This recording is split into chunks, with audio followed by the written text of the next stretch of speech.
Aid has been nominated for the Nobel Peace Prize. Organizers of the benefit say that the international concert has raised an estimated $70 million to help the hungry in Africa. Telephone pledges continued to come in one day after the fundraiser ended. During the show, the telethon phone lines were rocked with 180,000 calls per hour. Comedian Chevy Chase was not joking when he interrupted the Live Aid concert in Philadelphia to announce that Stephen Fallon's doctors were ready with his kidney transplant. Fallon, who had been waiting a month for a donor organ, said he was shocked by the announcement. He left JFK Stadium and flew to Boston, where doctors successfully replaced one of his failed kidneys.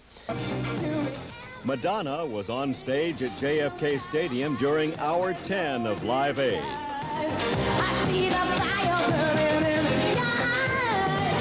Only when I'm dancing down, I feel this free. When all I can do is watch you leave. Phil Collins performed in London and 9 hours later in Philadelphia for Live Aid. I remember, don't worry. How could I ever forget this first time? Now 17 minutes past the hour.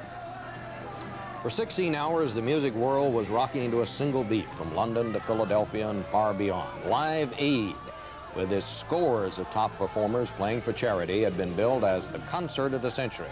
It was easily the biggest media event in memory, and with a potential worldwide audience topping $1.5 billion, or 1.5 billion people. We're going to look back now on Live Aid this morning with three music critics. Ken Tucker, who writes about rock for the Philadelphia Inquirer. He's at station WCAU-TV in Philadelphia.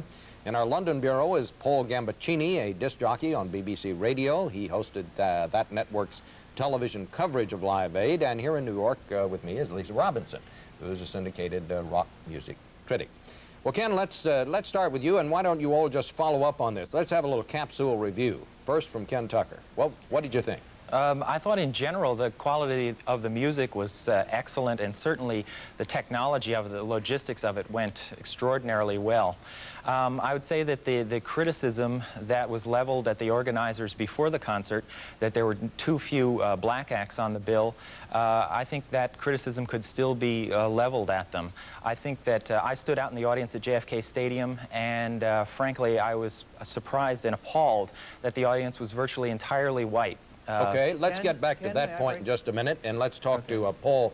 Tell us about what did you think of the music, Paul? Well, I thought it was marvelous. The sound was very good, I thought. Most concerts have terrible sound quality, but this was quite a good one. And I think, of course, as an event, it rates high not only for being the biggest media event of all time, but for fans of rock music to see The Who reunited, to see Jimmy Page and Robert Plant performing Led Zeppelin material, and to see all of the duets, Jagger and Tina Turner, Sting with Phil Collins. There were so many. That's very exciting as well. You know, I think this problem with black musicians, however, is one for the black American artistic community, because the two major British stars of the moment who are black, Sade and Billy Ocean, both were on the bill.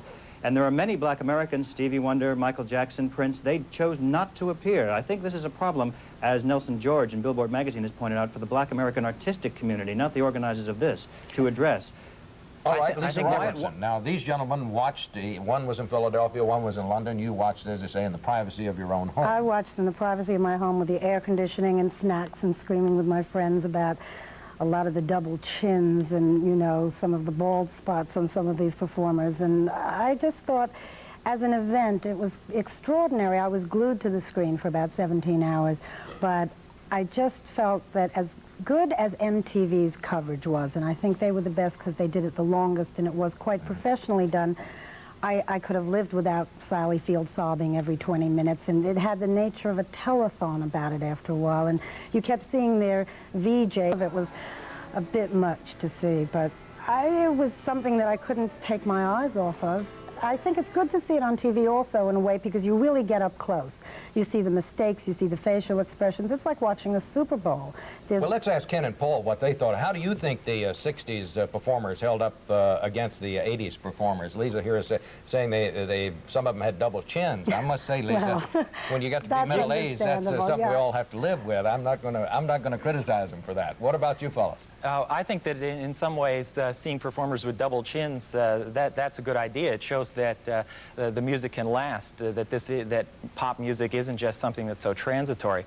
On the other hand, I think that all this invocation of Woodstock and that this event was like the 60s, I think what was missing from this event was the political element that was very much present in the 60s.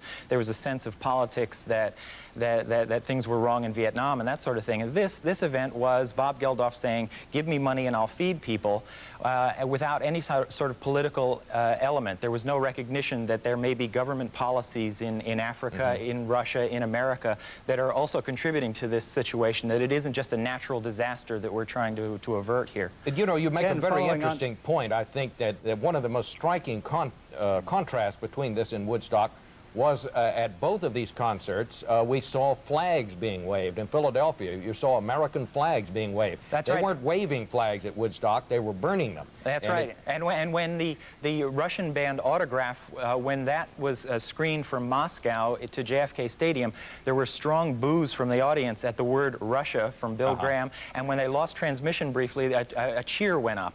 So there was very definitely a political element that was quite conservative, I think, out in that audience. Paul, let me ask you about what we were not able to see, and that is what went on backstage. Were there some of these ego and personality conflicts that we're beginning to hear about? I think that that's all exaggeration, the type of thing you find in the tabloid newspapers, really, because what I saw there was incredible camaraderie, not just because Britain is a country where there's one music business town, London, and it's far more of a social club than in the States where there are several big music towns, but also because, frankly, they were all united by knowing that this was the last frontier of fear. They were going out to the biggest audience they would ever face. They only had one chance, and if they blew it, they blew it. Even Paul McCartney, for example, he hadn't been performing live in 5 years, and here he was going out to possibly 1 billion people.